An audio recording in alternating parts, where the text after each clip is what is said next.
वैद्य Hansraj Chaudhary.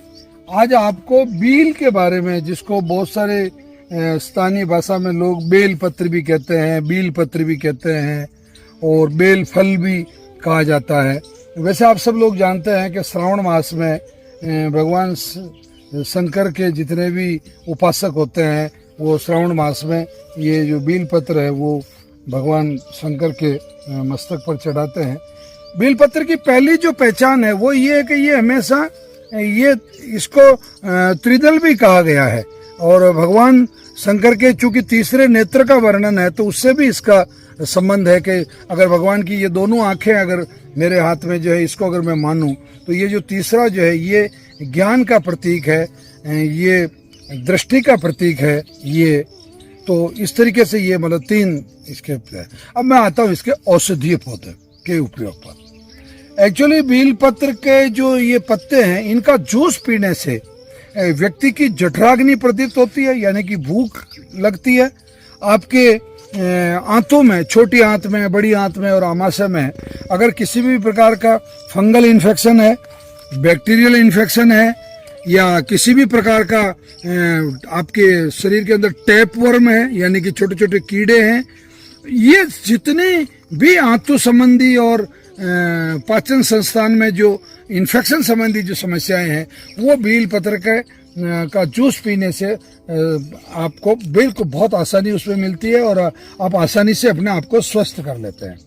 Bell पत्र की एक और विशेषता है कि बेल पत्र की छाल का काढ़ा बना के पीने से, बेल पत्र की जो छाल होती है पेड़ की, अगर ये आपको कहीं उपलब्ध हो जाए, हालांकि मैं छाल उतारने के पक्ष में नहीं होता हूँ, परंतु फिर भी अगर मजबूरी है और जिन दिनों में अगर पत्ते उपलब्ध नहीं है और पतझड़ सा अगर मौसम है तो उन परिस्थितियों में आप बेल पत्र की जो तने की जो छाल है उसका काढ़ा बना के अगर आप पीते हैं तो आपको किसी भी प्रकार का, आपको अगर चर्म रोग है तो वो बहुत तेजी से ठीक होता है।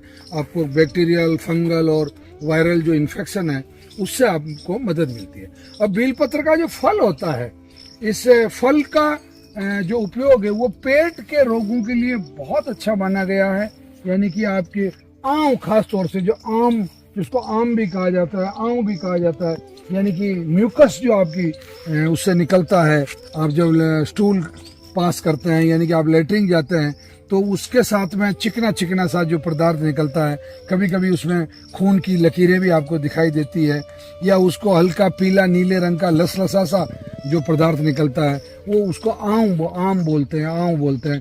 तो उसके समाधान के लिए जो बेल पत्र का जो गुदा है उसका जूस बना के, अगर वो सूखा है तो भी उसका आप जूस बना के उसको पानी में भिगो के मिक्सी में ग्राइंड करके छान के आप पी सकते हैं। और अगर कच्चा फल है, मतलब कच्चे से मतलब थोड़ा जो पक गया है, हरा फल है, तो ये हालांकि बहुत कठोर होता है, तो उसको तोड़ के उसका जो गुदा निकाल के और आप उसकी को मिक्सी में ग्राइंड करके और उसका जो जूस बना के अगर आप पीते हैं तो आपको अत्यधिक ये लाभ देता है। बेल पत्र एक बेल जो फल है वो एकमात्र ऐसा फल है जो पेड़ पर 9 माह तक रहता है। यानी कि इसके पुष्प जब आते हैं और फल जब पकता है इसके दरमियान पूरे 9 माह का अंतर रहता है। जैसे आपका आम है, केला है, अमरूद है, कोई भी ऐसा फल नहीं है जो 3 माह से अधिक मतलब आपके उस पर रहता हो, परंतु बेल पत्र एकमात्र ऐसा बेल का जो फल है वो बेल पत्र पे जो लगता है वो 9 माह तक रहता है। तो आप सोच सकते हैं कि उसमें कितने औषधीय गुण होंगे और कितने औषधीय तत्व होंगे। तो मित्रों, आप जब भी श्री नवग्रह आश्रम आए तो इस प्रकार के यहाँ हमारे यहाँ 2-3 प्रजाति के बेल पत्र जो है वो आपको देखने को मिलेंगे। निश्चित रूप से आप जब भी आए तो इनका जरूर निरीक्षण करें, इनका दर्शन करें। आप अपने खेतों पर भी बेल पत्र लगाने का प्रयास करें, आपको इसके दोनों लाभ होंगे।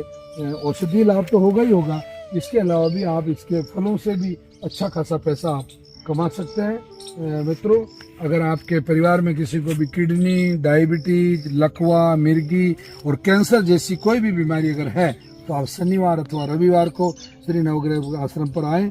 हम आपको पूरा परामर्श और पूरा सलाह देंगे और यथासंभव हम आपको औषधि देके आपकी समस्या का समाधान करेंगे। आप अवश्य रूप से शनिवार अथवा रविवार को प्रातः 7 बजे तक नवग्रह आश्रम पर पधार जाएं।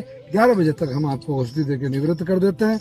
इसी के साथ में मैं पुणे वैद्य हंसराज चौधरी, संस्थापक श्री नवग्रह आश्रम सेवा संस्थान की ओर से आप सभी लोगों को प्रणाम करता हूँ।